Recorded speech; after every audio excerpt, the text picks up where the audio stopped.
people! Welcome to Ligao! Tuburan, Ligao, Albay. See those big trees?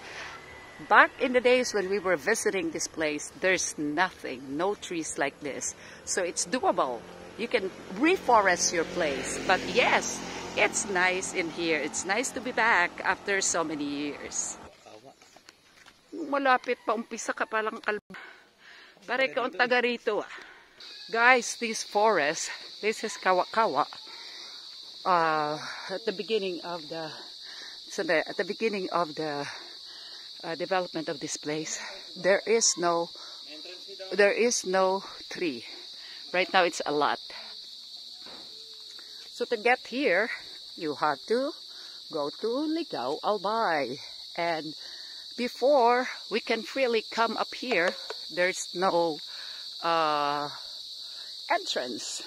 But of course, this is not forested yet, so it's beautiful.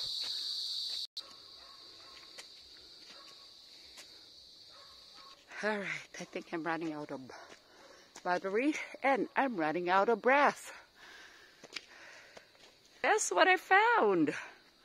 Oh, the lonesome jackfruit in the middle of the forest. Nag-thrive pa rin siya.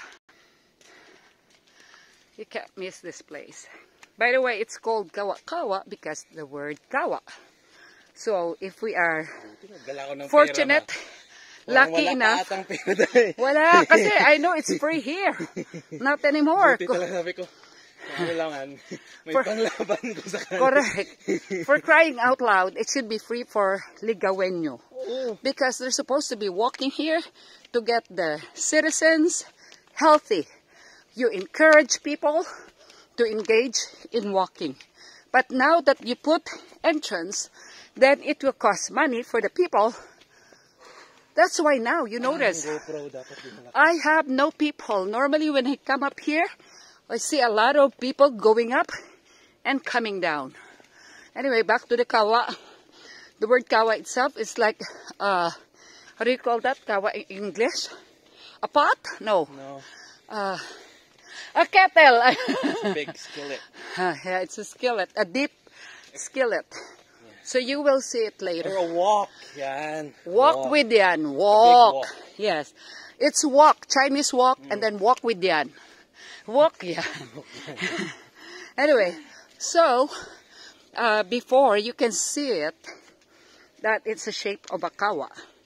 But I know that there's plenty of trees, then we don't see that much. And also my battery is dying. We'll see. So it's really nice here. Overlooking the beautiful Ligao City, Albay, Philippines. In Bicol, ladies and gentlemen. My best company, that's my son-in-law.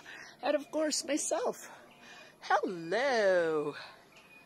Worth it na worth it, right? Yes. Yeah, we paid 40 pesos, 20 each. Ganun lang ba yung kataas? Not ready to go. That's a funny slippers. And look what I have. Here's my hiking. So only in the Philippines, meron tayong tiyanggi-tiyanggi. Anywhere. Diba? Yan o. Look at the palm. For there's no trees around it, you can see the shape of the skillet or the wok. Now it's covered, but it's pretty. So now they have a zoo here as well. A very small collection. Pakpak lawin. Kaninong lawin yan? I feel so bad. They cannot fly anymore. Identify natin yan mamaya. Free the birds! Or better yet, lakihan yung kanilang cage para makalipad din sila. Kawayan lang. Oh, itong cage. Ito yung cage na hindi na-maintain. The crying bird. That's Mount Masaraga. If you watch one of the YouTuber, feature niya yung mag-asawa. They have solar panels and electricity, hydro. So the family doesn't come to the city anymore. Probably they go once every 2 months. They have everything except for the rice. They have internet. They have everything there in Masaraga. Ayan. Bagay, hindi ko alam yung tatahakin ko. Sabi ko sa'yo, Adjust naman tayo doon. yeah.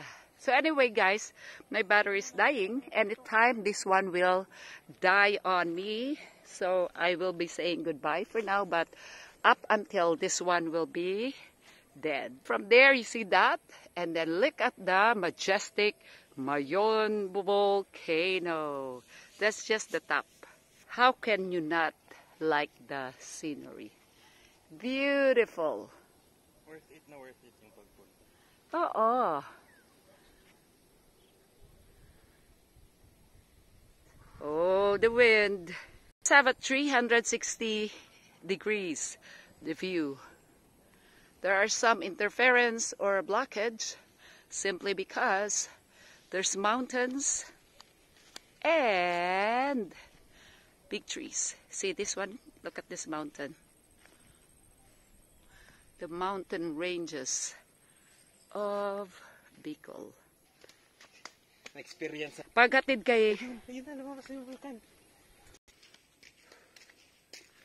Hey. Hey, brother. What's up, boy? But that's my son-in-law, people. You go, what's up, boy? Oh, there's a lot of lumot. That's supposed to be the kawa under. You can literally see them, but now there's a lot of trees. Oh, yung ganito mismo. Mid-restaurant siya ang pinakaulong. Lakad. Sabihin ko siya, kayo dyan, punta ka Palawan na. Oo, dali natin siya. Oh. Pwede rin kayo mag-frisbee dyan. Oh, frisbee. May signal pa. Peaceful. Maliliit na gagamba umakyat sa bulaklak. So, malaban na. Anong laro ng may ano ng gagamba? Labanan lang, patayan lang. Saan nawawala? Hindi, nagagalaw-galaw siya eh. Hindi ko siya ma-focus. Wala, hindi ko ma-focus. Siya magpo-focus. Na maliliit na gagamba umakyat sa bulaklak. Ayun yung daan kanina pa. No, this is ginawan talaga ng highway para makaakyat. Ano to, saan to? Ito pa, akyat dito. Dali. Para makaakyat dito sa taas instead of walking. Alright, let's have a swing. Chan-charan. Chill when you're old. You just have to. Okay, let me first investigate if it is. Go fine art si Kuya Dan? Yes.